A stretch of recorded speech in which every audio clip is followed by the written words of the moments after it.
إن الحمد لله نحمده ونستعينه ونستغفره ونؤمن به ونتوكل عليه ونعوذ بالله من شرور أنفسنا ومن سيئات أعمالنا من يهده الله فلا مضل له ومن يضلله فلا هادي له وأشهد أن لا إله إلا الله وأشهد أن محمدا عبده ورسوله أما بعد فأعوذ بالله السميع العليم من الشيطان الرجيم بسم الله الرحمن الرحيم فهل ينظرون إلا الساعة بغتة فقد جاء أشراطها فأنى لهم إذا جاءتهم ذكراها. اسٹیج پر جلوہ افروز تمام ذمہ دار علماء کرام، حاضرین، خواتین اور ہمارے بچے، بڑی خوشی ہوئی الاحسان اسلامک فاؤنڈیشن کی تعلیمی سرگرمیوں کو دیکھ کر. اللہ رب العزت سے دعا ہے کہ اس کے اندر مزید توفیق عطا فرمائے اور اس کے دائرے کو اور وسیع فرمائے اور لوگوں کو مزید استفادہ کرنے کی توفیق عطا فرمائے. حضرات گرامی، میں نے آپ کے سامنے یہ سورہ محمد کی ایک آیت تلاوت کی ہے. اللہ رب العزت نے ارشاد فرمایا، کفار، مشرکین، یہود اور نصارہ ان سب کے پس منظر میں کہ اللہ کے پیارے رسول صلی اللہ علیہ وسلم کی سورہ محمد ہے مکمل، کہ اللہ کے پیارے رسول حضرت محمد مصطفیٰ صلی اللہ علیہ وسلم لوگوں کے سامنے دین کو پیش کر رہے ہیں، سچائیوں کو اجاگر کر رہے ہیں، حقیقتوں کو بے نقاب کر رہے ہیں. بہت ساری وہ باتیں جن سے انسان ناواقف ہے، ناآشنا ہے، اللہ کے پیارے رسول حضرت محمد مصطفیٰ صلی اللہ علیہ وسلم ان حقیقتوں کو سامنے لا رہے ہیں اور بیان کر رہے ہیں. اور لوگوں کا معاملہ یہ ہے کہ لوگ اپنے غفلت میں جی رہے ہیں، توجہ نہیں کرتے، دشمنی پر آمادہ. اللہ کے نبی صلی اللہ علیہ وسلم اور آپ کے ماننے والوں کے اوپر اذیتوں کے پہاڑ ڈھونے جا رہے ہیں، ان کے راستے بند کیے جا رہے ہیں. اللہ رب العزت نے ایک بات ارشاد فرمائی ہے اس آیت کے اندر، فَهَلْ يَنظُرُونَ إِلَّا السَّاعَةَ بَغْتَةً، کیا یہ انتظار کر رہے ہیں کہ اچانک قیامت آ جائے؟ فَقَدْ جَاءَ أَشْرَاطُهَا، سن لو اس کی علامتیں تو ہو چکی، جو قیامت سے پہلے کی علامتیں ہیں. خدا نصیحت حاصل کرنا اس وقت کیا فائدہ پہنچائے گا؟ ابھی تمہاری آنکھوں کے سامنے جو یہ غیب کے پردے پڑے اور تمہارے نبی حضرت محمد مصطفیٰ صلی اللہ علیہ وسلم تمہارے سامنے جو باتیں پیش کر رہے ہیں، ان باتوں کو قبول کرو. اور اگر تم نے قبول نہ کیا تو یاد رکھو کہ پھر اس کے بعد ایک ہلاکت ہے اور بربادی اور اس کے علاوہ کچھ نہیں. جس دن ندامت ہوگی انسان کو، شرمندہ ہوگا انسان، لٹا پٹا کھڑا ہوا ہوگا اور افسوس سے اپنے ہاتھوں کو چبا رہا ہوگا اور کہہ رہا ہوگا، یا لیتنی لم اتخذ فلانا خلیلا، اے کاش کہ میں نے فلاں کو اپنا دوست نہ بنایا ہوتا، کاش کہ میں نے رسول کے راستے کو اختیار کیا ہوتا، کاش کہ میں نے محمد مصطفیٰ صلی اللہ علیہ وسلم کی پیروی کی ہوتی اور ان کی باتوں کو مانا. عزیزان گرامی، اللہ کے پیارے رسول صلی اللہ علیہ وسلم کو اللہ نے جب یہاں پر بھیجا تو فرمایا وَلَقَدْ مَنَّ اللَّهُ عَلَى الْمُؤْمِنِينَ، اللہ تعالیٰ نے احسان کیا ہے تمام لوگوں پر، احسان کیا ہے انسانوں پر اور جناتوں پر جو حضرت محمد مصطفیٰ صلی اللہ علیہ وسلم کو بھیجا ہے. اس بات کو سمجھو، تم اس دنیا میں آئے، تم اس دنیا میں کیوں آئے؟ انسان آتا ہے اور چلا جاتا ہے. ایک ایسا وقت آتا ہے کہ انسان چلتا پھرتا انسان، دوڑتا بھاگتا انسان ایک دم سے زمین پر گر جاتا ہے اور اس کی روح کھینچ لی جاتی ہے. اب وہ حرکت نہیں کر سکتا، چل نہیں سکتا، بول نہیں سکتا، بات نہیں کر سکتا، سب ختم ہو جاتا ہے. تم کہاں سے آئے ہو، تمہیں کہاں جانا ہے، تمہارا کیا معاملہ ہوگا، تمہارے ساتھ کیا کیا جائے گا، تمہاری منزل کیا ہوگی، یہ انسان اسی طرح دیواروں سے سر ٹکراتا رہتا، اور لگاتار پریشانیوں میں مبتلا رہتا اور اس کی سمجھ میں خود سے یہ نہ آتا کہ آخر ہم ہیں کون اور ہمارا معاملہ کیا ہے، اللہ تعالیٰ فرماتے ہیں وَلَقَدْ مَنَّ اللَّهُ عَلَى الْمُؤْمِنِينَ اِذْ بَعَثَ فِيهِمْ رَسُولًا مِّنْهُمْ، اور اللہ تعالیٰ نے تمام احسان کیا ہے سارے لوگوں پر کہ ان کے درمیان میں حضرت محمد مصطفیٰ صلی اللہ علیہ وسلم کو بھیجا ہے، جو تم کو دعوت دیتے ہیں، جو تمہارے سامنے حق کو واضح کرتے ہیں، ہدایت کو تمہارے سامنے پیش کرتے ہیں، تمہارے سامنے سچا راستہ دکھاتے ہیں، وہ راستہ جو سرفرازیوں کا راستہ ہے، کامیابیوں کا راستہ ہے، جنت میں لے جانے والا راستہ ہے، تمہاری زندگی کو زندگی بنا دینے والا راستہ ہے، اس زندگی کی طرف تمہیں دعوت دیتے ہیں حضرت محمد مصطفیٰ صلی اللہ علیہ وسلم۔ کاش کہ تم اس بات کو سمجھ سکتے، کاش کہ تم اپنے امام کو، اپنے قائد کو، اپنے رہنما کو اور اپنے اس مشفق نبی کو کاش کہ تم پہچان سکتے، اور اگر تم نے پہچان لیا تو پھر تمہاری کامیابی ہے کہ تم نے اپنے اس نبی کو جان لیا جو تمہارے درمیان میں بھیجا گیا، خدا والبینات لے کر، روشن نشانیوں کو لے کر بھیجا گیا۔ اور یاد رکھو، اس بات کو اچھی طرح سے سمجھ لو کہ اس دنیا کے خاتمے کا وقت قریب آ گیا، قیامت کی سب سے پہلی نشانی حضرت محمد مصطفیٰ صلی اللہ علیہ وسلم، جو سابقہ انبیاء کرام یہ بتاتے رہے ہیں کہ اس دنیا کو ایک دن نیست و نابود ہونا ہے، یہ ختم ہو جائے گی دنیا، یہ پوری دنیا ختم ہو جائے گی، پہاڑ روئی کے گالوں کی طرح اڑتے ہوئے پھریں گے اور یہ کائنات درہم برہم ہو جائے گی۔ اس کی سب سے پہلی نشانی خود حضرت محمد مصطفیٰ صلی اللہ علیہ وسلم، ان کا آ جانا اس بات کی علامت ہے کہ اس دنیا کی عمر زیادہ بچی نہیں۔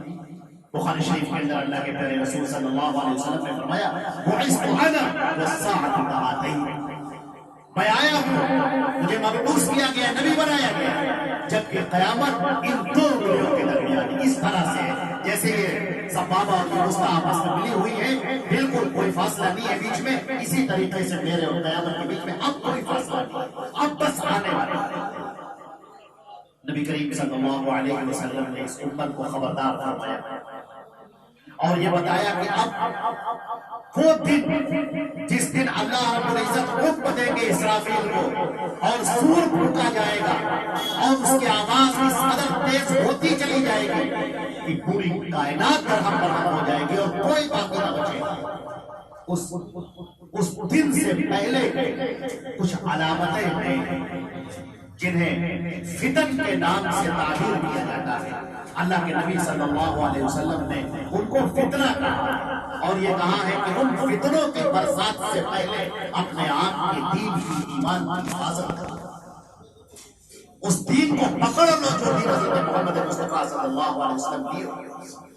ایک روایت کے اندر اللہ کے پیارے رسول صلی اللہ علیہ وسلم نے فرمایا کہ میری مثال اس شخص کی طرح ہے جیسے کسی نے ایک شمع روشن کی، ایک موم بتی، جیسے کسی نے ایک شمع روشن کی اور جو ہی وہ شمع روشن ہوئی دور دور سے پتنگے آنے لگے اور آ کر اس پر گرنے لگے، وہ آگ میں گر کر اپنی جان دے دیتے۔ اللہ کے نبی صلی اللہ علیہ وسلم فرماتے ہیں کہ میں تمہیں کمر سے پکڑ کر اس آگ سے تمہیں روک رہا ہوں اور تم ہو کسی آگ میں کودے جائیں اور کودے جائیں۔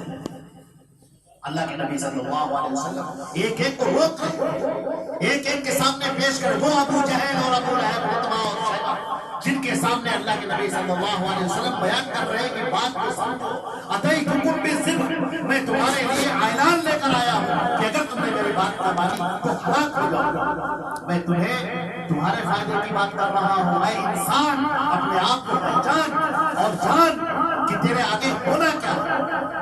اللہ کے نبی صلی اللہ علیہ وسلم فرماتے ہیں کوہ صفا پر آپ کھڑے ہوئے اور آپ صلی اللہ علیہ وسلم کے سامنے سارے لوگ کھڑے ہیں، مشرکین مکہ کھڑے ہیں۔ آپ صلی اللہ علیہ وسلم نے سوال کیا کہ لوگوں میرے ایک سوال کا جواب دو، مجھے یہ بتاؤ کہ اگر میں تم سے یہ کہوں کہ میرے پہاڑ کے پیچھے ایک بڑا لشکر ہے جو حملہ آور ہونا چاہتا ہے، تم پر حملہ کرنا چاہتا ہے، تو کیا تم میری بات مان لو؟ لوگوں نے کہا کہ اے محمد ہم آپ کی بات کیوں نہ مانیں گے؟ الصادقون امین، آپ تو صادق ہیں اور امین، آپ تو سچے ہیں اور آپ کا امانتدار ہیں، آپ کی ایک ریپوٹیشن ہے پوری قوم کے اندر، آپ کی عزت ہے پوری قوم کے اندر، آپ جو کہیں گے آپ کی بات بالکل سچی ہوگی۔ آپ صلی اللہ علیہ وسلم نے کہا کہ تو پھر حقیقت کو پہچانو اور جانو کہ اس پوری کائنات کا مالک ایک اللہ ہے جل جلالہ جل شانہ، باقی سب اس کے بندے ہیں، سب اس کے غلام ہیں، ہر ایک اس کی عبادت کرتا ہے اور وہی ہے جو سب کو پیدا کرنے والا ہے، وہ خالق ہے اور باقی سب اس کی مخلوق، وہ اللہ رب العزت دینے والا ہے اور باقی سب اس کے محتاج ہیں، سب پانے والے ہیں۔ وہ عیسیٰ علیہ السلام ہو یا موسیٰ ہو یا داؤد ہو یا زکریا ہو یا سلیمان ہو، کوئی بھی پیغمبر ہو جو تم ان کو پکارتے ہو اور ان کو آوازیں دیتے ہو اور ان کے آگے کینڈل جلاتے ہو اور ان کے آگے گھٹنوں کے اوپر جھک جاتے ہو اور ان کو آوازیں دیتے ہو، جان لو کہ سب محتاج دینے والی ذات صرف ایک اللہ ہے۔ ان اللہ هو الرزاق ذو القوة المتین، لا الہ الا اللہ، قولوا لا الہ الا اللہ، کہو گے ایک اللہ کے علاوہ دوسرا کوئی الہ نہیں ہے، تم کامیاب ہو جاؤ گے۔ آپ نے دیکھا سب تو چپ ہو گئے، سن رہ گئے، بالکل خاموش، اور بولا تو ابو لہب بولا، کہنے لگا تبت یدا سائر اليوم، لہذا جمع کرنا، تیرے ہاتھ ٹوٹ گئے محمد، اسی لیے تو نے جمع کیا تھا ہم کو یہی بات کہنے کے لیے۔ اللہ کے نبی صلی اللہ علیہ وسلم نے کوئی جواب نہ دیا، لیکن مالک الملک نے اس کا جواب دیا، رب ذوالجلال نے اس کا جواب دیا اور کہا تبت یدا ابی لہب وتب، ابو لہب کے دونوں ہاتھ ٹوٹ جائے اور برباد ہو جائے، وہ ما اغنی عنہ مالہ وما کسب، یہ جو اس نے کمایا ہے یہ اس کی کمائی اس کے کام نہ آئے گی، یہ بھی اور اس کی بیوی بھی جہنم کے اندر ڈالے جائیں گے، بھڑکتے ہوئے شعلوں کے اندر ڈالے جائیں گے اور گردن کے اندر پٹی ہوئی رسی پڑی ہوئی۔ یہ انجام صرف ابو لہب کا نہیں، یہ انجام ہر اس شخص کا ہے جو حضرت محمد مصطفیٰ صلی اللہ علیہ وسلم کی باتوں کا جھٹلانے والا ہے، جو ان کی باتوں کا انکار کرنے والا ہے، جو ان سے منہ کو موڑنے والا ہے، یہ انجام ہر اس شخص کا ہے۔ اس کے ہاتھ ٹوٹے، ہاتھ ٹوٹنا کیا ہے؟ یہ عربی کا ایک محاورہ ہے، عربی کا محاورہ ہے کہ انسان جب ناکام ہو جاتا ہے، نامراد ہو جاتا ہے اور اس کا سارا نفع ختم ہو جاتا ہے تو اسے کہا جاتا ہے کہ اس کے وہ ہاتھ ٹوٹے، وہ تو بالکل ناکام ہو گیا۔ جیسے کوئی آدمی اچھے خاصے پیسے کمائے اور پیسے لے کر چلے اور معلوم ہوا کہ راستے میں اس کی جیب کٹ گئی، اب تو اس کے پاس کچھ نہیں بچا، وہ بیچارہ ہکا بکا کھڑا ہوا ہے، وہ پریشان حال، اسے پتہ ہی نہیں کہ پیسہ گیا تو کہاں گیا، اس نے اتنی محنت کی اور اس کی محنت اس کے کام نہ آئی، اب وہ چپ چاپ کھڑا ہے بالکل۔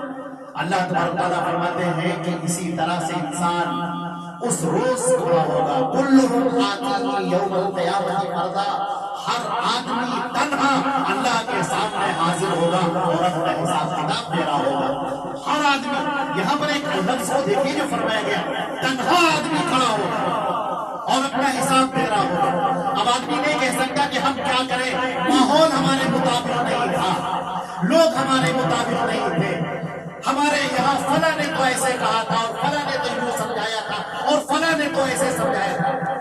کہا جائے گا کہ اپنی زبان کو بند رکھو اور خاموش رہو، تمہارے درمیان ایک رسول بھیجا گیا تھا، حضرت محمد مصطفیٰ صلی اللہ علیہ وسلم، ہدایت کا دار و مدار ان کے اوپر تھا، نجات کا دار و مدار ان کے اوپر تھا، تمہاری کامیابی ان کی بات ماننے میں تھی۔ اب کب سے تم کہنے لگے کہ فلاں نے تو کچھ اور کہا تھا، فلاں نے تو کچھ اور کہا تھا، فلاں تو کچھ اور سمجھا رہے تھے، ہمارے یہاں کے رسم و رواج، ہمارے یہاں کی ریتیاں، ہمارے یہاں کے طور طریقے، دادا جان، نانا جان، ابا جان اور فلاں صاحب تو اس طرح سے کہہ رہے تھے، ہم کیا کریں، فلاں ہمارے بڑے ہماری بات نہیں مانے اور اسی لیے ہم کو یہ غلط کام کرنا پڑا۔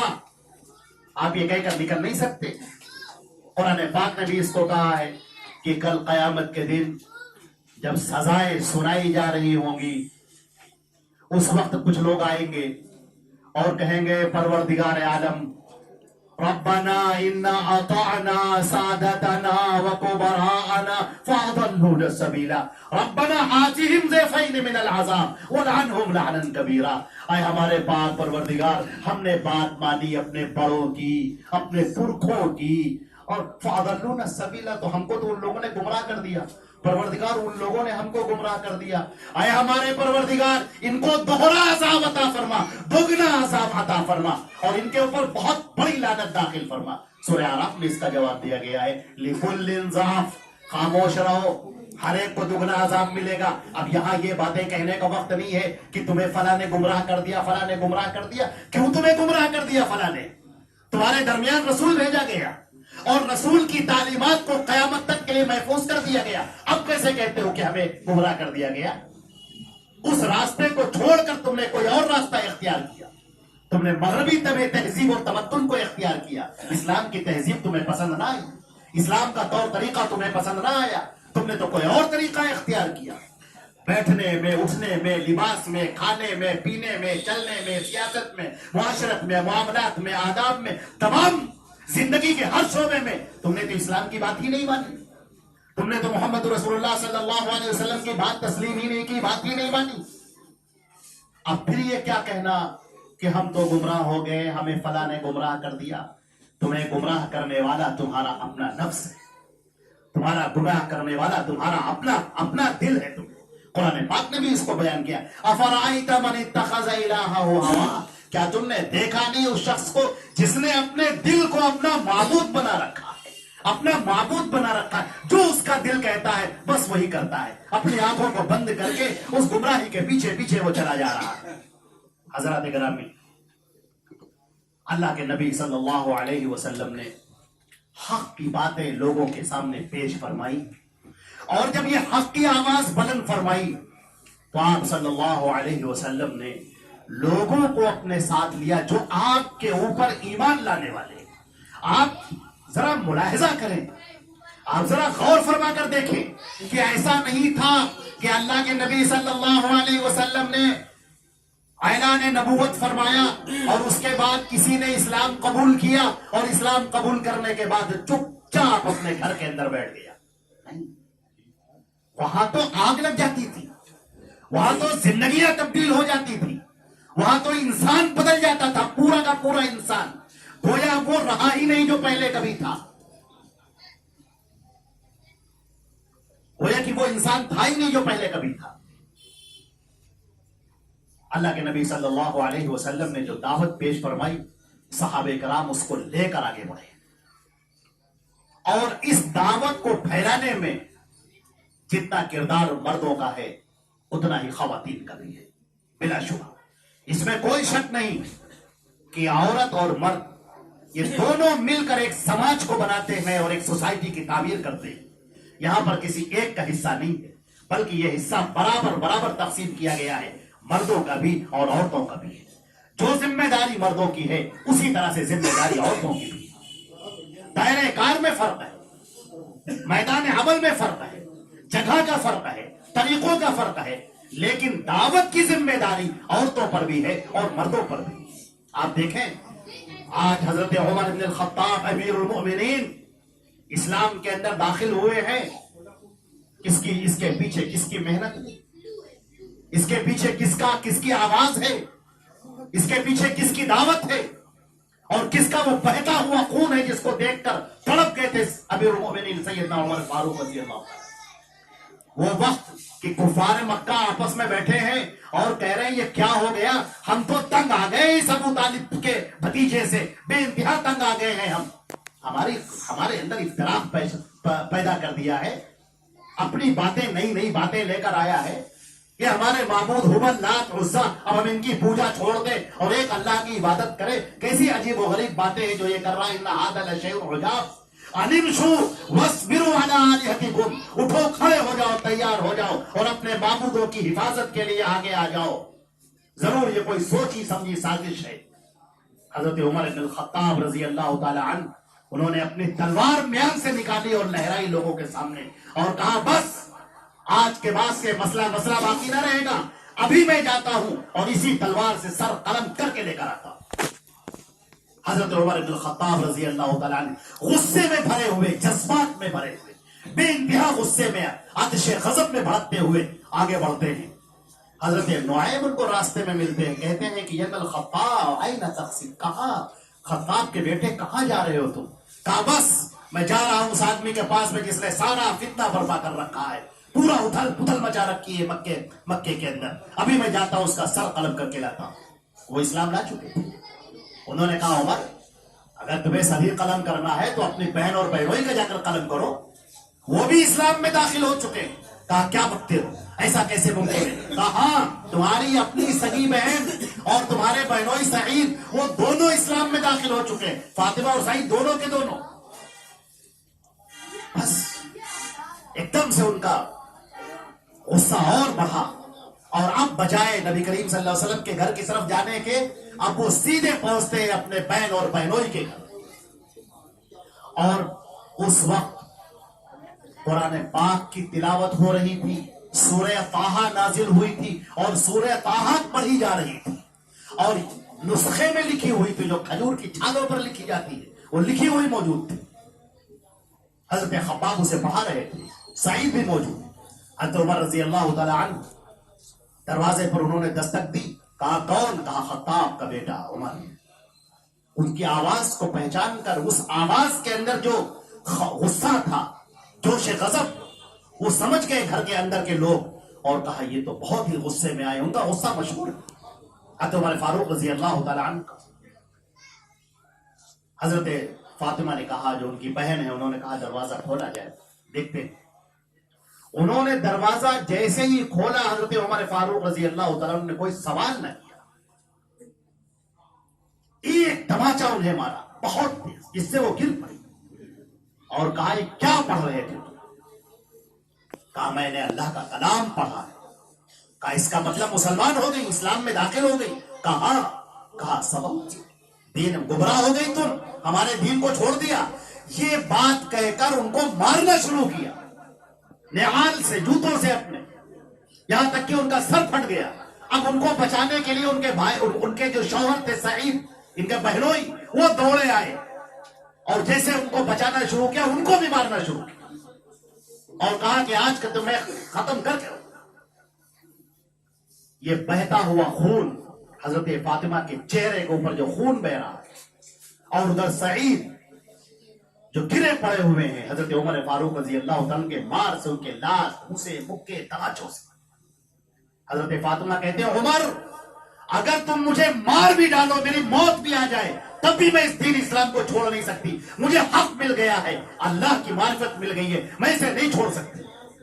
یہ جو انہوں نے الفاظ کہے ہیں، اور جو بہتا ہوا خون، حضرت عمر فاروق نے دیکھا، بہرحال سگی بہن تھی، وہ خون کی محبت تھی، وہ گردش میں آئی۔ انہوں نے کہا اچھا تو پھر مجھے بتاؤ کہ وہ ہے کیا کلام، کیا ہے اس کے اندر ایسا جس نے نشہ کر دیا ہے تمہارے اوپر، ایک جادو طاری کر دیا ہے؟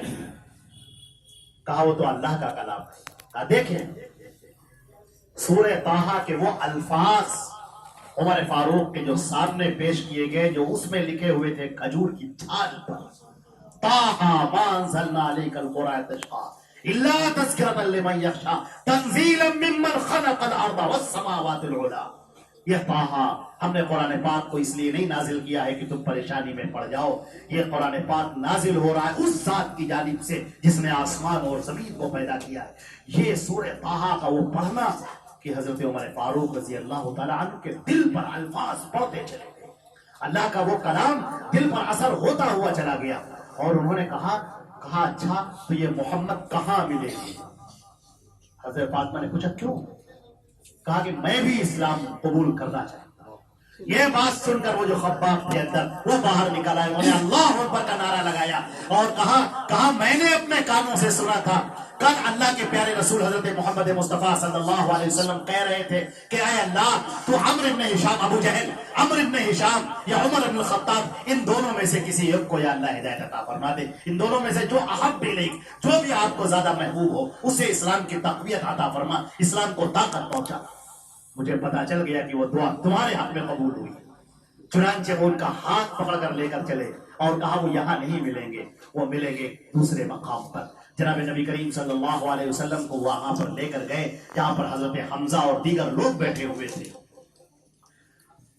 حضرت حمزہ رضی اللہ تعالیٰ عنہ نے دور سے دیکھا حضرت عمر بن الخطاب کو آتے ہوئے اور دیکھا کہ تلوار ابھی بھی ہاتھوں میں ہے. لوگ ڈر گئے اور لوگوں نے کہا ایسا لگ رہا ہے کہ یہ ارادے نیک نہیں ہے عمر کے. تو حضرت حمزہ رضی اللہ تعالیٰ عنہ بیٹھے تھے اور بولے, کہنے لگے آنے دو, اگر صحیح ارادے سے آیا ہے تو ٹھیک ہے, ورنہ اسی کی تلوار سے اس کی گردن قلم کر دیں گے. حضرت عمر فاروق رضی اللہ تعالیٰ عنہ گھر کے اندر داخل ہوئے اور اللہ کے نبی صلی اللہ علیہ وسلم آگے بڑھے اور آپ کا گریبان پکڑا اور گریبان کو جھٹکا دیا اور کہا, عمر کیا ابھی وقت نہیں آیا کہ تو اسلام میں داخل ہو جائے؟ تو اللہ کا راستہ اختیار کر, سچائیوں کو قبول کر. کب تک جھوٹوں کا سہارا بنا رہے گا؟ حقیقت کو قبول کر, سچائیوں کو قبول کر. حضرت عمر فاروق رضی اللہ تعالیٰ نے اسی وقت تلوار گرا دی اور کہا, میں نے اسلام کو قبول کیا اور اپنا ہاتھ بڑھائیے, میں نے آپ کو نبی تسلیم کیا. آپ دیکھیں کہ اس دعوت کے پیچھے حضرت فاطمہ کا بہتا ہوا خون, وہ جذبات, وہ محبت, جس طرح سے انہوں نے دعوت دی, جس طرح سے انہوں نے حضرت عمر فاروق رضی اللہ تعالیٰ عنہ کے سامنے وہ سورہ طٰہٰ پیش کی. آج کتنا بڑا ان کو ثواب مل رہا ہوگا, ان کو کتنا ثواب مل رہا ہوگا. حضرت عمر فاروق رضی اللہ تعالیٰ کو تو کیا پوچھنا, وہ تو بخشے بخشا, ان کو تو دنیا کے اندر جنت کی بشارت دی گئی اور ان کو جنت کی بشارت دی گئی. مجھے ایک واقعہ یاد آیا, سیدنا عمر فاروق رضی اللہ تعالیٰ عنہ, حضرت عائشہ رضی اللہ تعالیٰ عنہ فرماتی ہیں, بخاری شریف کی روایت ہے, نبی کریم صلی اللہ علیہ وسلم نے کہا, آسمان میں جتنے تارے ہیں اتنی عمر کی نیکیاں ہیں. عمر رضی اللہ عنہ کی نیکیاں, آسمان میں جس قدر تارے. اللہ اکبر. فاروق اعظم جنہوں نے قیصر و کسریٰ کے جھٹکے چھوڑا دیے, قیصر کا تاج اور کسریٰ کا تاج دونوں آیا یہاں پر مدینے کے اندر, اسلامی ریاست کے اندر. نبی کریم صلی اللہ علیہ وسلم نے کہا تھا, اذا ہلک قیصر فلا قیصر بعدہ واذا ہلک کسریٰ فلا کسریٰ بعدہ. یہ قیصر ہلاک ہو جائے گا, پھر کوئی دوسرا قیصر نہیں اٹھے گا. یہ کسریٰ ہلاک ہو جائے گا, پھر کوئی دوسرا کسریٰ نہیں آئے گا. اور تم یہ کنوز شام کو فتح کرو گے, تمہارے لشکر وہاں جائیں گے اور وہ فتح کر کے آئیں گے. اور اللہ کے نبی کی پیشن گوئی پوری ہوئی. سیدنا عمر فاروق رضی اللہ تعالیٰ عنہ کو یہ بات معلوم ہوئی کہ حضرت حذیفہ بن الیمان رضی اللہ تعالیٰ عنہ, ان کے پاس مدینے کے منافقین کی فہرست ہے کہ مدینے کے اندر منافق کون کون ہیں. اللہ کے نبی صلی اللہ علیہ وسلم نے ان کو اور اپنے خاص صحابہ کرام کو بیان کر دیا اور ان سے یہ کہا تھا کہ اس کو راز رکھنا. چنانچہ ظاہر سی بات ہے, حضرت حذیفہ جو فتن کی روایتوں کے سب سے زیادہ راوی ہیں, اور آج الحمدللہ فتن کی جو بھی روایتیں ہیں اکثر و بیشتر حضرت حذیفہ بن الیمان رضی اللہ تعالیٰ عنہ سے مروی ہیں. اس سے نبی کریم صلی اللہ علیہ وسلم کی وہ مدبرانہ شان پتہ چلتی ہے جسے انتظامی صلاحیت کہتے ہیں, کہ کس طریقے سے آپ نے ایک باب کا سد کر دیا, ایک راستے کو کیسے آپ نے بند کر دیا. سیدنا عمر فاروق رضی اللہ تعالیٰ عنہ حضرت حذیفہ کے دروازے پر پہنچتے ہیں, دروازہ کھٹکھٹاتے ہیں.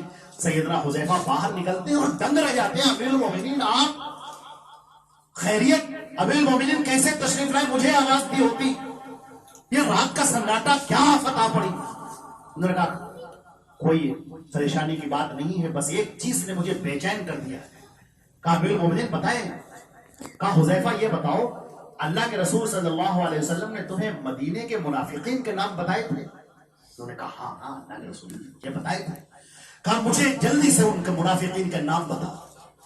انہوں نے کہا امیر المومنین یہ تو اللہ کے رسول کا راز ہے, یہ ہم کیسے بتا دیتے. حضرت امیر المومنین رضی اللہ تعالیٰ عنہ سیدنا عمر الفاروق رضی اللہ تعالیٰ عنہ کیا فرماتے ہیں, کہتے ہیں اچھا تو ذرا یہ تو دیکھ لو کہ کہیں میرا نام تو نہیں ہے ان منافقوں. میں جب اس روایت کو پڑھتا ہوں روکتے کھڑے ہو جاتے ہیں کہ اللہ اکبر, کیسے اپنے ایمان کی پرواہ کرنے والے لوگ, کیسے اپنے ایک ایک سیکنڈ کو دیکھنے والے لوگ, کیسے جنت اور دوزخ کو دیکھنے والے لوگ, کس قدر غرق رہنے والے فکر آخرت میں, کہ ان کو یہ گمان ہے کہ کہیں ایسا تو نہیں کہ اللہ کے نبی نے جو میرے بارے میں پیشن گوئی کی تھی اب میں بدل گیا ہوں, اب میں منافقین میں شامل ہو گیا ہوں, کہیں اب تو ایسا نہیں کہ میں اسلام کو فالو نہ کر رہا ہوں, اللہ کے نبی کی بات نہ مان رہا ہوں, کہیں میرا شمار منافقین میں تو نہیں. حضرت حذیفہ رونے لگے. انہوں نے کہا امیر المومنین کیسی باتیں کرتے ہیں, آپ جیسا شخص جو ایک رول ماڈل بنا ہے لوگوں کے سامنے، آپ کیسے ہو سکتے ہیں؟ آپ کا نام ہرگز نہیں۔ لیکن عزیزوں، میرے بھائیوں، میرے بچوں، میرے خواتین، آپ اس بات پر غور تو کریں کہ کیسے اپنے ایمان کا جائزہ لینے والے، کس قدر ان کو اس بات کی فکر ہے کہ کہیں میں منافق میں شمار تو نہیں۔ اور ہم کو دیکھیے صاحب، ہم مسلمانوں کو دیکھیے، ایک تصویر ذرا سا دیکھیے ان کی۔ نبی کریم صلی اللہ علیہ وسلم نے فرمایا تھا کہ منافق کی علامتیں، بولے تو جھوٹ بول، امانت سپرد کر دی جائے خیانت کرے، اور جب لڑائی جھگڑا ہو تو گالیاں دے۔ ذرا ان تین علامتوں کو ہر آدمی اپنے اوپر منتبہ کر کے دیکھ لے۔ آج ہمارے ہاں جھوٹ کو فیشن سمجھا جاتا ہے، مذاق سمجھا جاتا ہے۔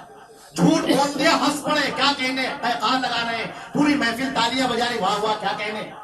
جھوٹ بولنے کو ایک فیشن بنا لیا گیا، جوک بنا لیا گیا، مذاق بنا لیا گیا، اور بلکہ کچھ لوگ اسی جھوٹ بولنے کو ہنر سمجھ لیتے ہیں، اسکل سمجھ لیتے ہیں کہ ہم نے جھوٹ بول کے فلاں کو بیوقوف بنا دیا، ہم نے جھوٹ بول کے اتنا پیسہ کما لیا، جھوٹ بول کے یہ خراب مال نکال دیا ہم نے، اور وہ خوش ہوتا ہے جھوٹ بول کے، غلط بات کر کے، جھوٹی نوٹ ہم نے، غلط نوٹ پکڑا دیا ہم نے۔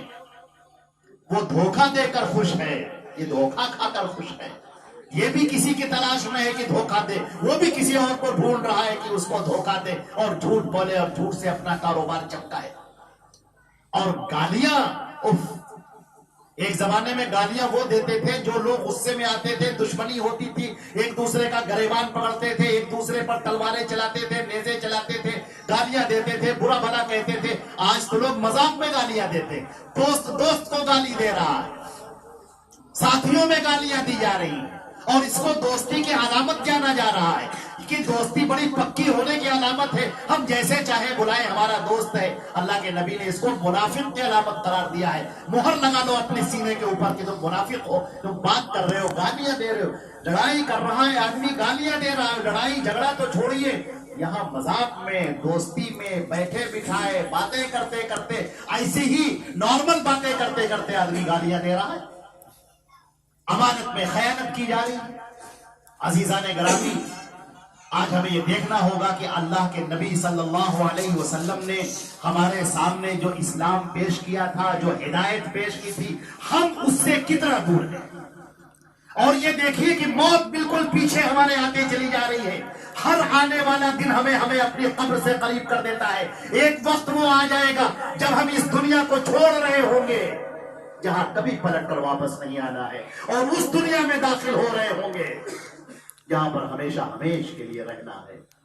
اور اس وقت ہم دیکھنا ہوگا کہ ہم اللہ کے ہاں مجرم بن کر جا رہے ہیں۔ فرشتے گریبان پکڑ کر یضربون علی وجوہہم وادبارہم، چہروں پر تماچے مارتے ہوئے، پیٹھوں پر مکے مارتے ہوئے لے کر جا رہے ہیں، یا یہ کہہ رہے ہیں یا ایھا النفس المطمئنہ ارجعی الی ربک راضیۃ مرضیہ، اے نفس مطمئن چل اپنے رب کی طرف، اپنے رب کے انعامات دیکھ، اپنے رب کے اکرام دیکھ۔ یہ غیب کے پردے تیری آنکھوں سے ہٹ گئے، تو ایمان لایا اللہ پر اور اس کے نبی پر، حضرت محمد مصطفیٰ صلی اللہ علیہ وسلم پر، اب اس کا انعام دیکھ اور اللہ کے ہاں اس کا انعام پا، اور ہم خوشی خوشی یہاں سے جا رہے ہوں گے۔ اللہ کے نبی نے فرمایا کہ یہ دنیا مومن کے لیے قید خانہ ہے اور کافر کے لیے یہی جنت ہے۔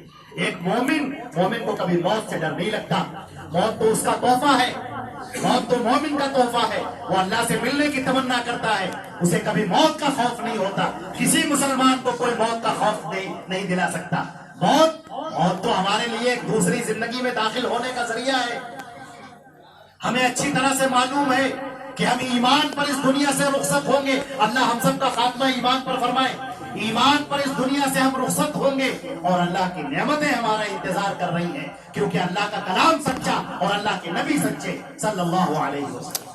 عزیزان گرامی، ان حقیقتوں کو، ان سچائیوں کو اب دنیا کے سامنے پیش کرنے کا کام ہے، ہمارا یہ کام ہے۔ نبی کریم صلی اللہ علیہ وسلم نے فرمایا جبکہ آپ اس دنیا سے جا رہے تھے اور آپ کا وہ آخری خطاب ہے، آخری تقریر ہے آپ نے جو فرمائی ہے، جسے خطبہ حجۃ الوداع کہتے ہیں، جہاں پر آپ خطبہ دیتے ہوئے اونٹنی کے اوپر کھڑے ہو گئے تھے، آپ اونٹنی کے اوپر اپنی قصوہ جو آپ کی اونٹنی تھی اس کے اوپر کھڑے ہو گئے تھے اور آپ نے کہا تھا کہ ہو سکتا ہے اب میری تمہاری دوبارہ ملاقات نہ ہو.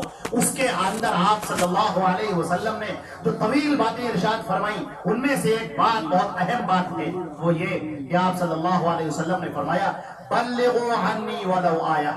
امام بخاری رحمہ اللہ نے اس کو ذکر کیا ہے اپنی کتاب میں، کتاب بخاری کے. یہ حدیث بالکل محفوظ ہے، متواتر موجود ہے. بلغوا عنی ولو آیا، میری طرف سے، میری جانب سے تمہیں ایک بات بھی معلوم ہو اس کو پہنچا دو.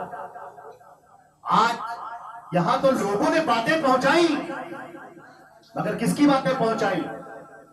بڑے عالم کے، بڑے مولانا کے، بڑا بزرگ صاحب کے، بڑا پیر صاحب کے، بڑے فلاں صاحب کے، اپنے دادا کے، اپنے ابا کی باتیں، اپنے خاندان کے بزرگوں کی باتیں، اور کسی سے مرید ہے ان کی باتیں، اور فلاں سے قریب ہیں ان کی باتیں، ان کی حکایتیں، ان کے تذکرے.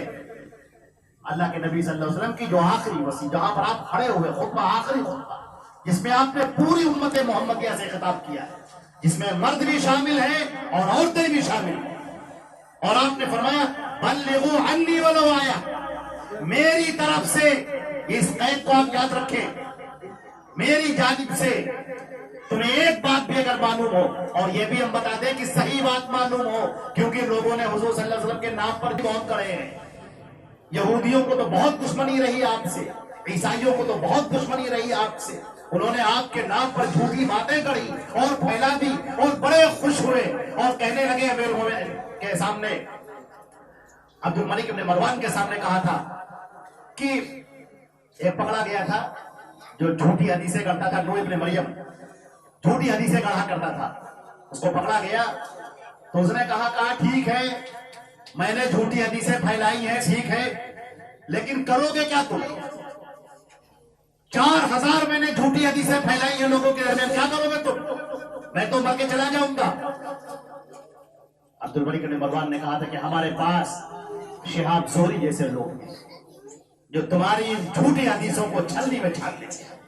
اور واقعی بالکل صحیح بات ہے، جس طریقے سے انہوں نے چھان کے پٹک کے حدیثوں کو الگ کر دیا.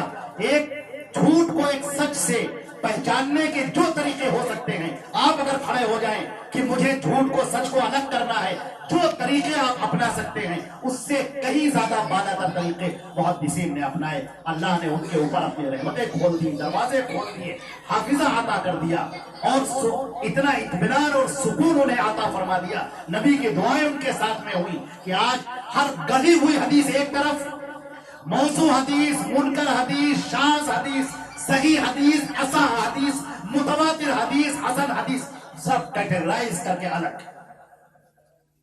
ایک حدیث کے اوپر آپ انگلی رکھ دیجئے، کسی حدیث کے اوپر آپ کو پتا چل جائے گا اس کا راوی کون، اس کا باپ کا نام، اس کا نام، اس کے استاد کا نام، اس کے سفر کا نام، کس نے کتابیں پڑھی، کہاں پڑھی، کتنی بار سفر کیا، اپنے شیخ سے اس کی ملاقات ہوئی کہ نہیں، پوری زندگی. ڈاکٹر اسپرنگر جی اسلام کا بہت بڑا دشمن ہے. اس نے لکھا بھی ہے کہ آج مسلمانوں کو اس بات پر فخر کرنا چاہیے کہ انہوں نے اپنے نبی کی باتوں کو جس طرح محفوظ رکھا ہے، دنیا کی کسی قوم نے اپنے نبی کی باتوں کو محفوظ نہیں رکھا. 5 لاکھ لوگوں کے تذکرے محفوظ ہو گئے صرف اس لیے کہ انہوں نے قال رسول اللہ صلی اللہ علیہ وسلم کہا، اللہ کے رسول نے کہا. بس اس قال رسول اللہ کہنے کی وجہ سے آج ان 5 لاکھ لوگوں کے تذکرے موجود ہیں. وہ صحیح ہے، غلط ہے، وہ سب کیٹیگرائز موجود ہے.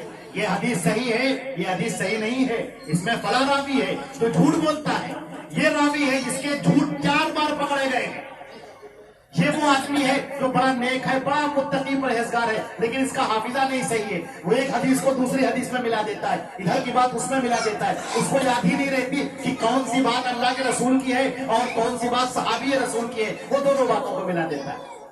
اتنی باریکی اور اتنی نزاکت کے ساتھ آج حدیثوں کو قیامت تک کے لیے مرتب کر دیا گیا. اب آپ یہ نہیں کہتے اللہ نے انتظام کیا ہے، اِنَّا نَحْنُ نَزَّلْنَا الذِّكْرَ وَإِنَّا لَهُ لَحَافِظُونَ، اس ذکر کو ہم نے اتارا ہے اور ہم اس کی حفاظت کرنے والے ہیں.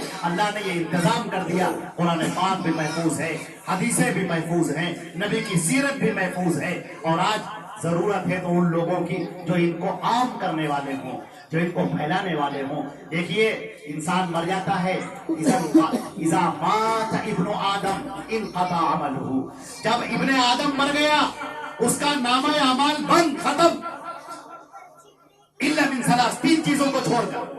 تین چیزیں جاری رہتی ہمیشہ، قیامت تک جاری رہیں گی۔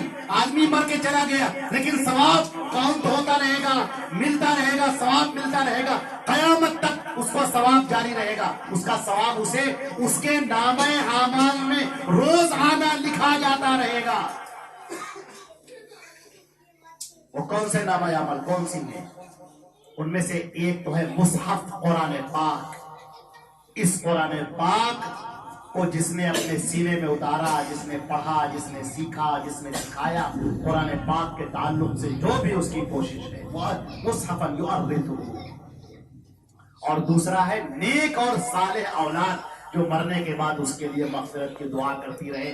باپ نے، ماں نے اپنے بیٹے کو، بیٹی کو اسلام پر پرورش دی، توحید سکھائی، یہ اللہ کی توحید ہے، یہ اللہ کے ساتھ شرک کرنا ہے، یہ اللہ کے نبی کی باتیں ہیں، اسے سنت کہتے ہیں، یہ اللہ کے نبی کی باتیں نہیں ہیں، اسے بدعت کہتے ہیں، یہ توحید ہے، یہ شرک ہے، یہ سنت ہے، یہ بدعت ہے، یہ قرآن ہے، اللہ کا کلام ہے، یہ حدیثیں ہیں جو رسول اللہ کا فرمان ہے، اور اس پر جو تربیت فرمائی۔ اور تیسری چیز ہے صدقہ جاریہ۔ صدقہ جاریہ کوئی ایسا کام کرنا، یہ بہت بڑا لفظ ہے، بہت وسیع لفظ ہے۔ وہ جو آدمی کر کے گیا جس کا ثواب اسے چلتا رہے۔ کسی نے مسجد بنا دی، وہ تو دنیا سے چلا گیا، نمازیں ابھی بھی ہو رہی ہیں۔ کسی آدمی نے فرش بنوا دیا، وہ تو دنیا سے چلا گیا، رخصت ہو گیا۔ ہو سکتا ہے آج اس نے جیب سے پیسہ نکالا اور مسجد میں دیا، صبح پیسہ دیا، شام کو انتقال، اب وہ تو چلا گیا، اس کا نامہ اعمال لپیٹ دیا گیا، لپیٹ کر رکھ دیا گیا۔ لیکن یہ جو عمل وہ کر کے گیا ہے، اب اس کا نامہ اعمال جاری ہو گیا، بونس میں اس کا ثواب، ایکسٹرا ثواب جو اس کو ملتا رہے گا، اور یہ نامہ اعمال ابھی نہیں لپیٹا گیا، اس کا ثواب درج ہوتا رہے گا، ہمیشہ درج ہوتا رہے گا، یہاں تک کہ قیامت آئے گا۔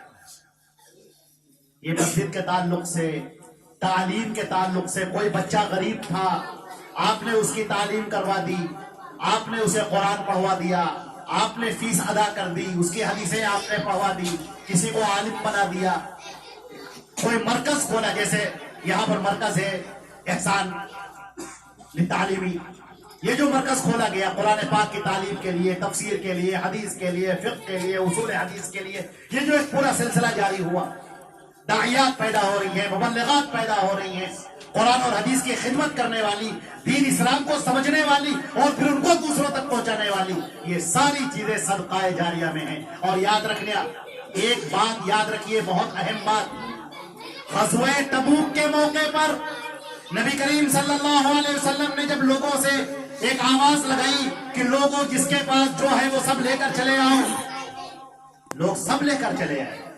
سیدنا ابو بکر صدیق رضی اللہ تعالی عنہ، حضرت ابو بکر صدیق رضی اللہ تعالیٰ عنہ کی ایک فضیلت آپ کے سامنے بیان کر دیں۔ حضرت عائشہ صدیقہ رضی اللہ تعالیٰ عنہ نے سوال کیا، انہیں جب یہ بات معلوم ہوئی کہ آسمان میں جتنی نیکیاں ہیں اتنی حضرت عمر فاروق رضی اللہ تعالیٰ عنہ کی نیکیاں ہیں، جتنے تارے ہیں اتنی نیکیاں حضرت عمر فاروق رضی اللہ تعالیٰ عنہ کی ہیں۔ انہوں نے کہا وَأَيْنَ أَبِي یا رسول اللہ، اللہ کے رسول میرے ابا جان ابو بکر صدیق، ان کا کیا مقام ہے، ان کی نیکیاں کتنی ہیں؟ نبی کریم صلی اللہ علیہ وسلم نے فرمایا ابو بکر کی اور نیکیاں تو جانے دو، وہ جو میرے ساتھ 3 دن غار ثور میں رہے ہیں، عمر کی ساری نیکیاں ایک پلڑے میں، اور وہ 3 رات کی فضیلت جو ابو بکر صدیق میرے ساتھ رہے ہیں وہ ایک طرف کر دی جائے تو ابو بکر صدیق کا پلڑا جھک جائے۔ یہ ہے سیدنا ابو بکر صدیق رضی اللہ تعالیٰ عنہ امیر المؤمنین۔ بہت کم وقت ملا حکومت کرنے کا، لیکن جو انہوں نے جافشانی دکھائی ہے، ایک تاریخ کا ایک باب ہے جس کے ایک جملہ، بہت پیارا سا جملہ، رومن امپائر حملہ کرنے کے لیے تیار ہے، پرشین امپائر حملہ کرنے کے لیے تیار ہے، ادھر مرتدین کا فتنہ اٹھ رہا ہے، ادھر سجاہ کا فتنہ اٹھ رہا ہے، ادھر اس نے جھوٹا نبوت کا دعویٰ مسیلمہ کذاب نے کر رکھا ہے، اس کا ایک لشکر تیار ہے، گھرے ہوئے ہیں لشکروں کے بیچ میں، اور کہتے ہیں کہ نہیں ہم تو مقابلہ کریں گے، آگے بڑھ کر جنگ کریں گے۔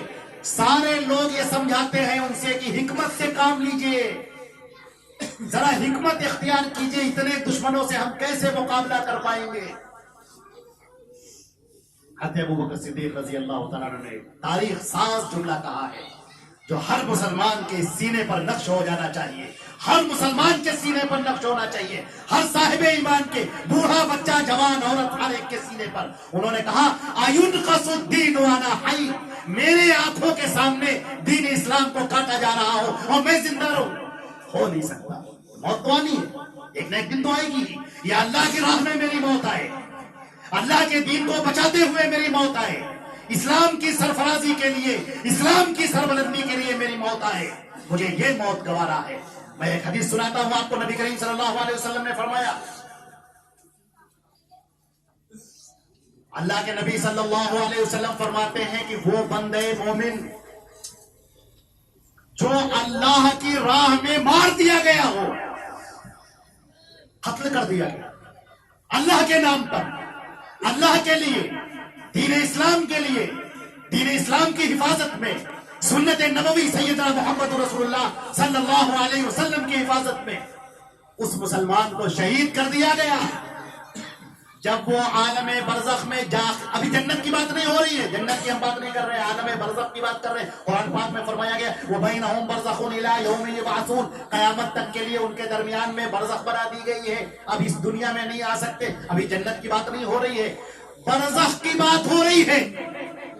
وہ مسلمان جو اللہ کی راہ میں شہید ہوا، اللہ کے پیارے رسول صلی اللہ علیہ وسلم فرماتے ہیں کہ اس کو جنت میں سبز قالب دیا جائے گا، ایک جسم دیا جائے گا جو ہرے رنگ کا ہوگا، یطیر بہ حیث یشاء، وہ اس کے ذریعے سے اڑتا پھرے گا جہاں چاہے گا، اڑتا جہاں پر وہاں تک پہنچ جائے گا جہاں سدرۃ المنتہا ہے، سدرۃ المنتہا، جہاں جبریل امین بھی آگے نہیں جا سکتے، ادھر کے فرشتے ادھر نہیں آ سکتے، ادھر کے فرشتے ادھر نہیں جا سکتے، سدرۃ المنتہا ایک بیریئر ہے۔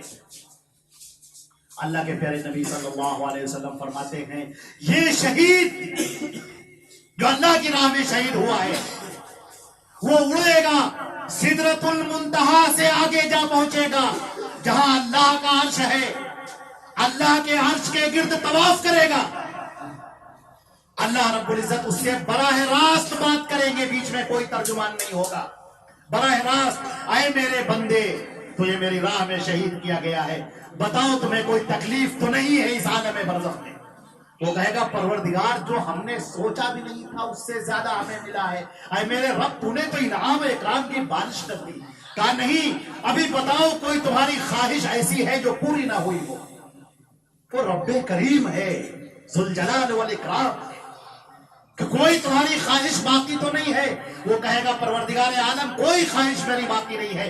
حدیث شریف کے الفاظ ہیں، پیارے رسول صلی اللہ علیہ وسلم فرماتے ہیں کہ اللہ رب العزت ان سے بار بار کہے گا، اصرار کرے گا بتاؤ، وہ کہیں گے پروردگار بس ہمیں دنیا میں بھیج دیا جائے تاکہ ہم اپنے لوگوں کو بتا سکیں کہ اللہ کی راہ میں شہید ہونے کا کیا مقام ہے، کیا مرتبہ ہے۔ اللہ تعالیٰ فرمائیں گے نہیں، یہ نہیں ہو سکتا، اس دنیا میں نہیں جا سکتا۔ ہاں اس بات کی خبر ہم دیں گے، چنانچہ قرآن پاک کے اندر وَلَا تَحْسَبَنَّ الَّذِينَ قُتِلُوا فِي سَبِيلِ اللَّهِ أَمْوَاتًا بَلْ أَحْيَاءٌ عِندَ رَبِّهِمْ يُرْزَقُونَ، وہ لوگ جو اللہ کی راہ میں شہید کیے گئے ہیں انہیں مردہ مت سمجھو، بلکہ وہ زندہ ہیں اللہ کے پاس اور انہیں رزق دیا جاتا ہے۔ یہ عالم برزخ ہے، وہاں کا جینا، وہاں کا رہنا، وہاں کا رزق، وہاں کا نظام وہ پورا علیحدہ ہے اس دنیا کے نظام سے۔ یہ عالم دنیا ہے، وہ عالم برزخ ہے، الگ الگ بالکل نظام ہے۔ یا اللہ کے نبی، اللہ کے پیارے رسول صلی اللہ علیہ وسلم نے اس شہید کی چھوٹی سی فضیلت بیان کی، اور آپ نے یہ بھی کہا لَوَدِدْتُ أَنْ أُقَاتِلَ فِي سَبِيلِ اللَّهِ ثُمَّ أَحْيَا ثُمَّ أُقْتَلْ ثُمَّ أَحْيَا ثُمَّ أُقْتَلْ ثُمَّ أَحْيَا ثُمَّ أُقْتَلْ، میرا جی چاہتا ہے، نبی کہہ رہے ہیں، سرور انبیاء، تمام نبیوں کے سردار، سید الاولین والآخرین، آپ نے فرمایا نا سید ولد آدم ولا فخر، آپ کہہ رہے ہیں مجھے تمنا ہے، میری تمنا ہے کہ مجھے اللہ کی راہ میں شہید کیا جائے، پھر میں زندہ کیا جاؤں، پھر شہید کیا جاؤں، پھر زندہ کیا جاؤں، پھر شہید کیا جاؤں، پھر زندہ کیا جاؤں، پھر شہید۔ یہ کس کی تمنا ہے؟ جناب محمد رسول اللہ صلی اللہ علیہ وسلم کی. اس لیے کہ مومن کے لیے موت اللہ کا تحفہ ہے. ہم مسلمان کبھی موت سے گھبراتے نہیں ہیں, ہم موت سے ڈرتے نہیں ہیں. ہم اللہ پر ہمارا ایمان ہے, اللہ کے نبی حضرت محمد مصطفیٰ صلی اللہ علیہ وسلم پر ہمارا ایمان ہے. موت تو ہمارے لیے ایک دروازہ ہے. ہم اس دنیا کو چھوڑیں گے اور اس دنیا میں داخل ہوں گے جہاں پر اللہ کی رحمتیں ہمارا انتظار کر رہی ہیں. اللہ کے نبی کبھی جھوٹ نہیں بولتے, اللہ رب العزت کبھی جھوٹ نہیں بولتا. وَمَنْ أَصْدَقُ مِنَ اللَّهِ قِيلًا. اللہ سے سچی بات کس کی ہو سکتی ہے؟ اللہ سے سب سے شاندار بات اللہ کی بات ہے. ان اصدق الحدیث کتاب اللہ, سب سے سچی بات اللہ کی بات ہے. یہ تو ہم جب سے ایک مومن کا معاملہ یہ ہوتا ہے کہ وہ جنت کی سرفرازیاں اور اللہ کا انعام, اللہ کا اکرام کہ اپنے شہید کے لیے اس کے گناہوں کو معاف کر دیتا ہے اور اسے اپنی جنت میں داخل کر رہا ہے. شہید کا قطرہ زمین پر گرنے سے پہلے اللہ قبول کر رہا ہے. وہ اللہ کے انعام لینے کے لیے, اللہ کی سرفرازی حاصل کرنے کے لیے, اس کی رضا کے لیے ایک بندہ مومن تو تڑپتا ہے. اس کا دن نہیں, اس کی رات نہیں, بستروں پر اسے چین نہیں آتا. قرآن پاک نے اس کا تذکرہ کیا ہے, یذکرون اللہ, جو اللہ کا ذکر کرتے ہیں علی جنوبہم, جو اپنے بستروں پر اٹھتے وقت, لیٹتے وقت اپنے پہلوؤں کے بل اللہ کا ذکر کرتے ہیں, وہ یاد کرتے ہیں اللہ کو. نبی کریم صلی اللہ علیہ وسلم نے فرمایا اس بندے مومن پر جہنم حرام ہے جس نے اللہ کو اکیلے میں تنہائی میں یاد کیا اور اس کی آنکھوں سے آنسو جاری ہو گئے. اللہ کو یاد کیا اور وفور شوق میں, فرط محبت میں اس کی آنکھوں سے آنسو جاری ہو گئے. اللہ تعالیٰ فرماتے ہیں کہ میں اپنے اس بندے مومن کو جہنم میں نہیں ڈال سکتا, جہنم کی آگ اس کے اوپر حرام ہو جاتی. عزیزان گرامی, اس اسلام کو دوسروں تک پہنچانے کی ضرورت ہے, اپنے گھر کو بیان کرنے کی ضرورت ہے, گھروں کے اندر تذکرہ کرنے کی ضرورت ہے. اللہ کے کلام کی, محمد مصطفیٰ صلی اللہ علیہ وسلم کی سیرت کا تذکرہ ہو, ان کے اقوال کا, ان کے احادیث کا تذکرہ ہو, ان کی باتوں کا تذکرہ ہو. اور ہم یہ بیان کر دیں وہ جو حدیث آپ کے سامنے ہم پیش کر رہے تھے, جس میں ہم نے آپ کے سامنے عرض کیا کہ بندے مومن کا سارا عمل منقطع ہو جاتا ہے. اذا مات ابن آدم انقطع عملہ, بندے مومن مر گیا, اس کا انتقال ہو گیا, سارا نامہ عمل لپیٹ دیا گیا, اب ختم. اس دنیا میں آئے تھے تم, زندگی کیسی گزاری ہے ریکارڈڈ ہے, اب ریکارڈ ہو گیا, اب اس میں کمی بیشی نہیں ہو سکتی. اب یہ ریکارڈ ہو گیا تمہارا سارا عمل. اب قیامت کے دن یہی نامہ اعمال کھولا جائے گا. ہاؤ مقرؤ کتابیہ, پڑھو اپنے اس نامہ اعمال کو اور دیکھو اس کے اندر کیا کیا ریکارڈ ہے. تمہاری زندگی کا ایک ایک لمحہ اس کے اندر ریکارڈ ہے. نامہ اعمال لپیٹ دیا گیا, نیکیاں بند ہو گئی. آدمی سبحان اللہ کہنے کا محتاج ہو گیا, 2 رکعت نماز پڑھنے کا محتاج ہو گیا, قرآن پاک کی آیتوں کی تلاوت کرنے کا محتاج ہو گیا. اب تلاوت بھی ہوگی, نماز بھی ہوگی, ذکر بھی ہوگا, وہ بھی سب کچھ ہوگا, لیکن اب وہ نامہ اعمال بند ہو گیا, اب ثواب اس کا نہیں. لیکن صدقہ جاریہ جاری رہے گا. ہماری جو خواتین یہاں پر آئی ہوئی ہیں اور ان کے جو افراد, ان کے شوہر, ان کے باپ, ان کے بھائی یہاں پر جو بیٹھے ہوئے ہیں, میں مبارکباد دیتا ہوں آپ لوگوں کو. ایسی فیملی اور ایسا گھر جس کے مرد بھی یہاں پر بیٹھے ہوں اور خواتین بھی یہاں پر بیٹھی, یہ سماج کا دونوں حصہ یہاں پر بیٹھا ہے. اس گھر کے اوپر اللہ کی کس قدر رحمتیں نازل ہو رہی ہوں, کس قدر اللہ کی عنایات اس کے اوپر نازل ہو رہی ہوں. جس کی بچیاں, جس کی بیوی, جس کی بہن, جس کی بیٹی وہ جو دین کو سیکھ رہی ہو, داعیہ بن رہی ہو, مبلغہ بن رہی ہو, رسول اللہ صلی اللہ علیہ وسلم کی باتوں کو آگے بڑھا رہی ہو, ان کی سنتوں کو آگے بڑھا رہی ہو, بدعات کا قلع قما کر رہی ہو, توحید کو پیش کر رہی ہو, شرک کو اس کی جڑوں کو اکھاڑ رہی ہو اور حقیقتوں کو سامنے لا رہی ہو, کس قدر اس کا ثواب ہوگا. جتنا ثواب اس کو ہوگا اتنا ہی ثواب ان لوگوں کو بھی ہوگا جو اس میں تعاون کرنے والے ہیں.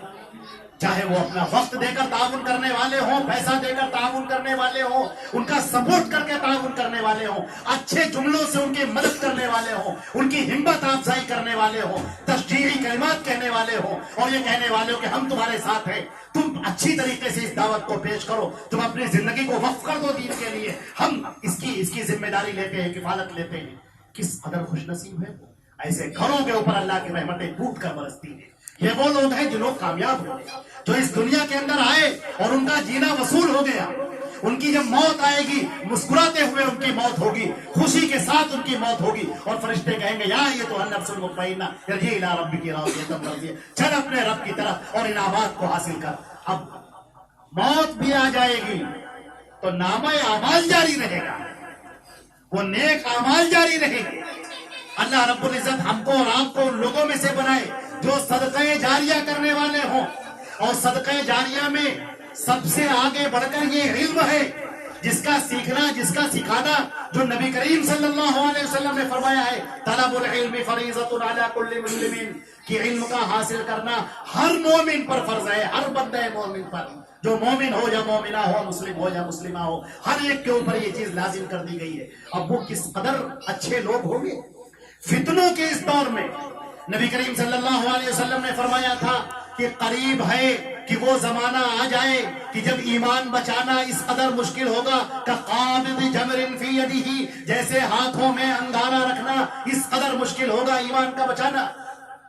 اس وقت جو ایمان کو بچائے گا، اس وقت جو ایمان کو آگے بڑھائے گا، حضرت حذیفہ بن الیمان کی روایت متفق علیہ، بخاری مسلم دونوں کی روایت ہے، آپ نے فرمایا فمن انکرہا، جو ان فتنوں کا انکار کرے گا، ڈٹ کر کھڑا ہو جائے گا، اس کا قلع قمع کرے گا، اس کا ابطال کرے گا، اس کا رد کرے گا، جو بھی کھڑا ہو جائے گا اس کا سینہ نکتت لہو نکتۃ بیضاء، اس کے سینے کے اوپر سفید نور کا نقطہ رکھا جائے گا، جب بھی وہ کسی فتنے کا انکار کرے گا ایک نقطہ بڑھا دیا جائے گا، جب بھی کسی فتنے کا انکار کرے گا ایک نقطہ اس کا بڑھا دیا جائے گا، یہاں تک کہ پورا دل اس کا منور ہو جائے گا۔ اس کو کوئی بھی شخص، کوئی بھی فتنے اسے ہرا نہیں سکتے۔ آندھیاں چلیں گی اور وہ اسی طرح سے کھڑا رہے گا، پہاڑوں کی طرح، چٹانوں کی طرح، لوہے کی لاٹ کی طرح، کوئی فتنہ اس کے اوپر اثر انداز نہیں ہوگا جو ان فتنوں کا انکار کرنے والا ہوگا۔ آج یہ دور آ چکا ہے، فتنوں کا دور شروع ہو چکا۔ قرآن پاک کے سلسلے میں سوالات، اللہ کو برا بھلا کہنا، قرآن کو برا بھلا کہنا، وہ ملعون جس نے برا بھلا کہا قرآن پاک کو اور رسول اللہ صلی اللہ علیہ وسلم کو، اس کو مکھی کی طرح پھٹا دیا گیا اور نکل دیا گیا وہاں سے۔ اللہ رب العزت کے لیے ہم پھر بھی دعا کرتے ہیں اللہ اسے ہدایت عطا فرما، نہ صرف اس کو بلکہ اس جیسے جتنے شر پسند لوگ ہیں جن کے بھی دماغوں کے اندر گوبر بھرا ہوا ہے، کوڑا بھرا ہوا ہے، اللہ تعالیٰ ان کے دماغوں کو ہدایت سے منور فرماتے ہیں۔ ہم تو ان کے لیے ہدایت کرتے ہیں تاکہ وہ ہدایت کی دعا کرتے ہیں تاکہ وہ بھی جنت والے بن جائیں، کیونکہ ہمارے نبی کریم صلی اللہ علیہ وسلم کا یہی شیوا ہے۔ لیکن عزیزان گرامی، یہ بات بہت جاننی ضروری ہے کہ اس فتنے کے دور میں جبکہ فتنے چاروں طرف سے برس رہے ہیں، جہنم کے شعلوں کی طریقے سے بھڑک رہے ہیں، آج ہمارے لیے ضروری ہے کہ ہمارے لیے وہ اولادیں، وہ لوگ، وہ ہماری بچیاں، ہمارے بچے، ہمارے نوجوان ان فتنوں کے سامنے کھڑے ہیں مقابلہ کرنے کے لیے۔ وہ کہتے ہیں کہ ہم اس برائی کو اختیار نہیں کرتے، ہم اس کا انکار کرتے ہیں، اس لیے کہ ہمارے نبی نے منع کیا ہے، ہمارے قرآن نے منع کیا ہے، اللہ نے منع کیا ہے، اس کے رسول نے منع کیا ہے۔ جو ان فتنوں کے سامنے ڈٹ کر کھڑے ہو جاتے ہیں اور جو کہتے ہیں ساری رشتہ داریاں ایک طرف، ساری دوستیاں ایک طرف، سارے منافع ایک طرف، سارے نفع نقصانات ایک طرف، قرآن اور حدیث ایک طرف، ہماری یہ زندگی اللہ اور رسول کے نام پر قربان۔ پتہ نہیں کب موت آ جائے، ہماری صبح کو موت آ جائے کہ شام کو موت آ جائے۔ آج ہم رات میں بستر پر لیٹے اور صبح آنکھ ہماری عالم برزخ میں کھلے، قبر میں کھلے، ہمیں کیا معلوم؟ ہم قرآن پر اور حدیث پر جمنے والے ہیں اور ہر فتنے کا انکار کرنے والے ہیں، جو فتنے اللہ کے پیارے رسول صلی اللہ علیہ وسلم نے بیان فرمائے ہیں۔ اللہ اکبر، یہ تو پورا ایک چیپٹر ہے، ہم نے ارادہ کیا ہے اللہ تعالیٰ اس کو کامیاب فرمائے۔ چوک کی جو مسجد ہے، مسجد شیخ سخاوت حسین جو چوک میں ہے، ہم نے ارادہ کیا ہے اس جمعرات سے انشاءاللہ ہر 15 روز پر ایک بیان ہوگا جس میں فتنوں کا بیان ہوگا۔ ہمارے نبی صلی اللہ علیہ وسلم نے جو پیشن گوئیاں فرمائی ہیں، یہ ہوگا، ایسے ہوگا، ایسے ہوگا، اللہ اکبر، اس کو آپ پڑھیں تو آپ کا سینہ ایمان سے بھر جائے گا کہ ارے اللہ کے نبی نے تو ساری باتیں بیان کر دی تھی اور کیسے بچا جائے فتنوں سے یہ بھی بیان کر دیا تھا۔ اب ہمارے سامنے کوئی فتنہ نہیں ہے۔ نبی کریم صلی اللہ علیہ وسلم نے فرمایا تھا ترکتکم علی محجۃ بیضاء، تم کو میں نے چھوڑا ہے ایک بالکل روشن شاہراہ پر، جس کے دن بھی اتنے روشن ہیں، جس کی راتیں بھی اتنی روشن ہیں جتنا کہ دن۔ اللہ کے نبی صلی اللہ علیہ وسلم نے دین کو مکمل کر کے اچھے طریقے سے ہمارے سامنے پہنچا دیا ہے. آج ضرورت ہے اس پر عمل کرنے والوں کی، ثابت قدم رہنے والوں کی، ڈٹ کر مقابلہ کرنے والوں کی، جو ہر فتنے کے سامنے ڈٹ جائیں اور سنتوں کے عالم بردار بن جائیں، سنتوں کو لے کر آگے بڑھنے والے ہوں، اسلام کو لے کر آگے بڑھنے والے ہوں، حق بات کا اعلان کرنے والے ہوں اور بالکل خوف نہ کھانے والے ہوں، بالکل نہ ڈرنے والے ہوں. اللہ رب العزت ہم کو اور آپ کو اور ہماری خواتین کو، ہماری بچیوں کو اور ہمارے بچوں کو انہیں نیک لوگوں میں سے بنائے جو ان فتنوں کا انکار کرنے والے ہیں، حق کو بلند کرنے والے ہیں، سنتوں کو پہنچانے والے اور بدعتوں کا قلقمہ کرنے والے ہیں، توحید کی دعوت دینے والے اور شرک کو بتانے والے ہیں. اللہ رب العزت ہم سب کو ان لوگوں میں سے بنائے. اور آپ حضرات کو آخر میں ہم پھر مبارکباد دیتے ہیں کہ آپ حضرات یہاں تشریف لائے اور خواتین یہاں پر آپ کے ہاں موجود ہیں، جو نہیں ہیں ان کو آپ بھیجیے اور دین کے کام میں بڑھ چڑھ کر حصہ لیجیے. ہماری یہ زندگی بہت بگڑتی جا رہی ہے برف کی طریقے سے، کب آخری دن ہو جائے کوئی نہیں جانتا. اللہ تعالیٰ ہمیں اور آپ کو ایمان کی دولت عطا فرمائے. یہاں کے ذمہ داروں کو بھی ہم مبارکباد دیتے ہیں کہ ان کو اتنا عظیم کام کرنے کے اللہ نے توفیق عطا فرمائی. بلا شبہ ہمارے لیے، آپ کے لیے، ان حضرات کے لیے، سب کے لیے صدقہ جاریہ ہے. یہ چمن یوں ہی رہے گا اور ہزاروں بلبلیں اپنی اپنی بولیاں سب بول کر اڑ جائیں گی. ہم لوگ تو ایک ایک کر کے یہاں سے چلے جائیں گے، عمل باقی رہے گا، نیکیاں باقی رہیں گی جو اللہ کے ہاں لکھی ہوئی ہیں. اللہ تعالیٰ ہم کو آپ کو عمل کرنے کی توفیق عطا فرمائے. وآخر دعوانا الحمدللہ رب العالمین والصلاة والسلام علی محمد وآلہ وصحبہ اجمعین برحمتک یا ارحم الراحمین.